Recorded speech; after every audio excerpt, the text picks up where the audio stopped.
Hoy, en nuestro capítulo de casos del sonido real, tenemos una cosa curiosa, no curiosa en cierta forma, pero sí interesante. Marca mega desconocida.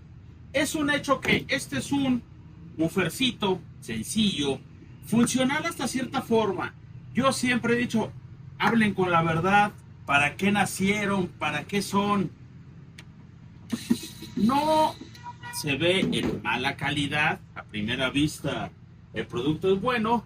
A veces sale en tema de cuando uno tiene marcas de renombre, o está comprando la marca o está comprando el producto. Este es un equipo marca mega desconocida, se ve bien, tiene un bonito terminado, suena. El problema que representa el cliente es, le sube, pide potencia, el equipo protesta cuando pide potencia. Lo interesante que encontramos es esto. Esto está muy lejos de ser un equipo profesional. Esta es una tableta de un modular, ahí fue cortada y está añadida, está adaptada. ¡Funciona! Va a jalar. El detalle que tiene el amigo es que cuando pide potencia, la fuente se presenta pequeña y ruge y suena feo el bafle. Lamentablemente este módulo, pues así nació.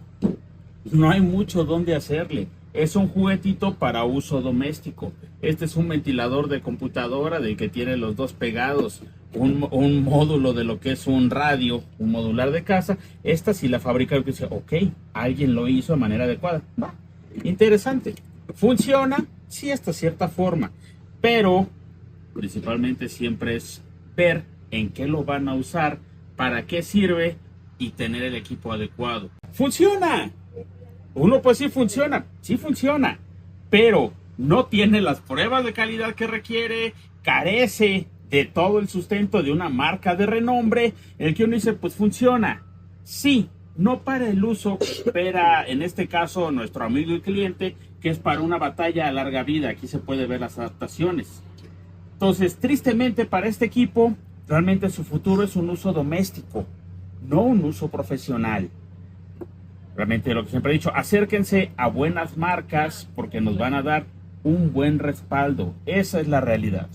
Lamentablemente este equipo pues no hay mucho que hacerle, porque no deja de ser algo incluso más pequeño que un doméstico. Este es un modular realmente adaptado con una bocina grande y debe de jalar. Funciona, pero pues esto no va a aguantar. Saludos.